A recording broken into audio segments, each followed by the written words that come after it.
Okay, so how do we do that? I'm just saying do it, but how do we do that? Okay, so I want to share with you a little bit what I've learned from some research that I've been doing. We know that there are multiple influences on student teachers. So their own experiences is one, their K-12 learning experiences, so how they were students in their classrooms. We also know that a little bit of what we do in the Faculty of Education influences how they communicate and how they think about communication. But also the field experience is a place that really shapes student teachers' ideas about pedagogy and how to communicate. And that includes the mentor teacher. So these are some findings that I'm quickly going to share. I'm not going to bore you too much with research, but there's some things that tell us a little bit about what might be effective in terms of what you will do in the next 3 months or so. And this is a study of pre-service educator understandings and constructions of English language variation and communication. That's a lot of words, but you have to fit it all into the title. As they transition from a teacher ed program to full-time teaching. So basically it's a study of a group of third-year pre-service teachers as they moved into their internships and then into their first year of teaching. And I followed them over those, 2.5 years. And I had a co-investigator, Dr. Barbara McNeil. I had some graduate research assistants, and I had some other professors here at the university help me with design. Okay, so it's a mixed method study, which just means that I gathered data that I could analyze using statistical analysis, but also qualitatively. And so that looks like surveys, and that also looks like interviews. So I would gather survey data at 3 points before they started their internships, at the end of their internships, and then during their third year of teaching. And then I also interviewed 10 students at the same moments. And that allowed me to understand how their ideas about language were changing as they moved through that, also what was influencing them. And by influences, I mean the school context, the role of the cooperating teacher. It just helps me to understand how their ideas about teaching around language changed, or did they change? Okay.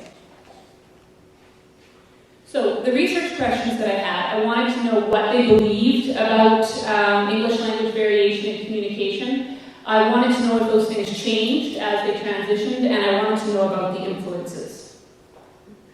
Okay, and so just a note about some of the survey data that I'll show you. Some of the items, the questions in the surveys are what we call reverse worded. So, for example, if I wanted to have a positive statement in a survey, cats are good, right?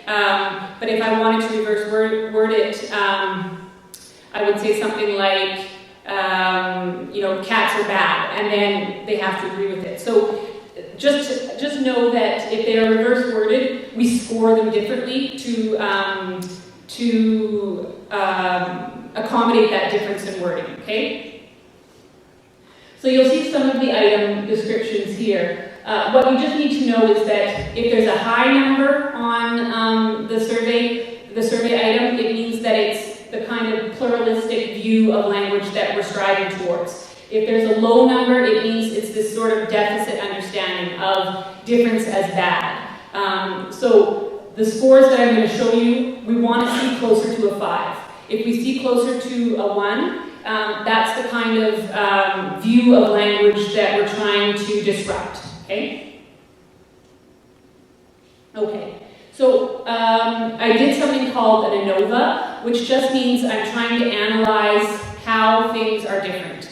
And I did it repeatedly. So I took the measure before the internship, after the internship, and then in the first year of teaching. And what this analysis showed is that there's not a significant change. And what that means is, as a group, the students it wasn't the process of going into the schools that led to them having either really pluralistic ideas or really deficit ideas. So basically, we know that it's not a group change. But there are some deficit views on some of the items. So this is one. The idea that when English as an additional language children enter into the schools, you need to interact with the speech pathologist. That's kind of an idea that we wouldn't want to necessarily promote. Yes, there are instances where this is beneficial and there can be assistance, but we don't need to immediately initiate a practice of children being pulled out of the classroom and worked with to change. You know, learning another language is quite a natural process, and it doesn't necessarily require intervention from a specialist. So to see the scores under 3 there, it's a little disconcerting. But we have some items where the students really demonstrated that they had very pluralistic views of language. So we know that they are rejecting that idea of it's going to interfere with their English language development if they continue to speak other languages in the home. So we're promoting bilingualism, and this is good, but we can see that the score dropped during the internship. So they went into internship with a group score of 4. At the end of internship, they came back with a bit of a drop in the score, and then when they started their own teaching experiences, again, the score was up a little bit. This is not a giant drop, but it is a little interesting to see that when they came back from the schools, they believed that another language in the home might interfere with English language development. Okay, so overall, most of the students remained consistent. So these are the 25 students here on the sheet that you see on the left. The scores might be lower than we like, but it wasn't the transition to the classroom that systematically created a change. At least not in the time frame that I measured.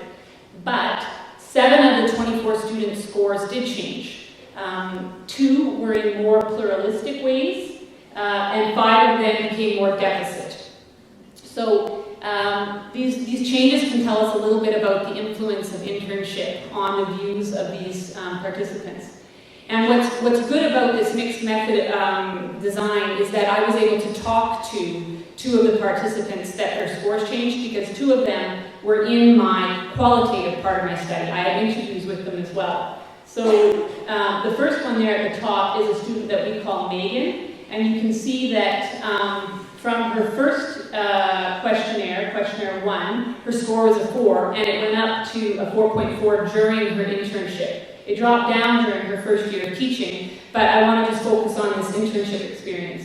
And then the second one that I want to talk to you a little bit about is this student that we call Lisa. And her score was a 3.4, which was already a little lower than some of them, but it dropped down to a 2.9 during her internship. So that's the kind of, moving towards deficit that we don't really like. And so I was able to interview them about how their ideas were changing. So